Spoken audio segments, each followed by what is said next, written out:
nyo kung bakit ko nananawagan ng pag-resign kay Martin Romualdez. Siguro kay Colonel Galang muna siya unahin na po natin. Mababa yung graphics. Colonel, hindi naman po sila sasagot na kasi purpose. Magandang umaga sa lahat. Kasi po, kung mapapansin natin, unang-una, may problema po tayo sa pamunuan. Ngayon, sa sitwasyon po natin ngayon, lalo na sa House of Congress, ito pong ating Kongreso, nakikita po natin yung kakulangan sa pagsiservisyo, sa tamang pagsiservisyo sa bayan. Yung trabaho na dapat na ginagawa sa Kongreso, na gumawa ng batas, mag-reviso, mag-amyenda ng batas, eh parang naisa-isang tabi po at nagko-concentrate po ngayon mostly sa politika. Yun po ang aking personal na dahilan kung bakit nandito po ako. At ngayon po ay pinanawalawagan ko po na siguro po panahon na rin na para kay Speaker Romualdez na mag-step aside at pagbigyan po naman yung iba niyang kasama sa Kongreso para mamuno at maibalik po natin sa direksyon yung Kongreso, which is gumawa at magrevisa o mag-amyenda ng batas. Kasi yun po ang pangunahing trabaho ng Kongreso, hindi po mamalitika.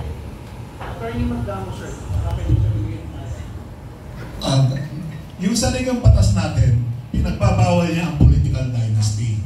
Ngayon, kitang-kita niyo na anong epekto kapag ang Pangulo at saka ang Speaker ay magpinsan. Isang example ng political dynasty. Ngayon, isa pang dahilan, sa pagbalangkas ng mga appropriations bill o yung budget bill, desisyon yan ng over 300 na representatives sa Congress. Ngayon yata 319. Dapat yung lahat na yan, yung mahigit 300 na yan na puputuhan kung paano ginagawa ang ating budget. Hindi pwedeng isang tao lang ang nag-design ng budget o dalawang tao lang. So, yan ang isang dahilan na kinakailangan itong speaker na yun, eh dapat medyo, delicate naman. Step aside and give way to more deserving speaker.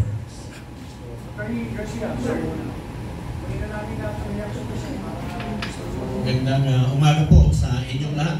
Ako po nandito bilang Senior Legal Advisor ng Citizen Crime Watch. Miyembro din po ako ng ANIM, yung Alliance ng Nagkakaisang Mamamayan at ng National ROTC Alumni Association.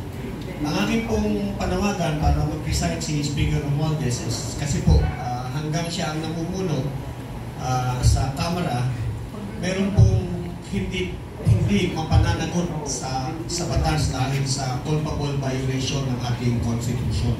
Galit po ako sa traidor sa Pilipino dahil hindi po marapat yung nangyaring ating pinalipad yung ating dating Pangulo.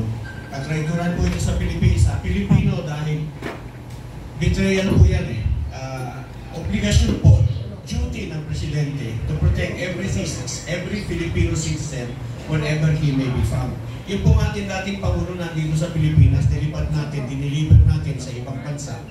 Yan po ay violation ng kanyang duty to protect every Filipino wherever he may be. Yan po ay violation ng Constitution sa Equal Protection Clause, sa Due Process Clause ng ating saligang batas. Kailangan po managot ang Pangulo sa kanyang katraidoran sa Pilipino.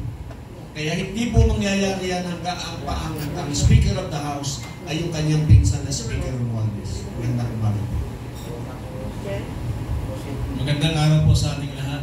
Sa halay po ng transport sector at lalo na po sa taxi, hindi po namin nadama na merong isang speaker na umalalay sa sektor po ng transportasyon. Marami po kami mga usapin na dapat na ilinaw tulad po itong ibidalo, ito pong modernization program, at ito pong paglalagay nila sa mga kalsada ng signage na danger, delikado, at wala namang ginawang pagbabago o kaya pagsasaayos. At yung mga road rage na nangyayari o road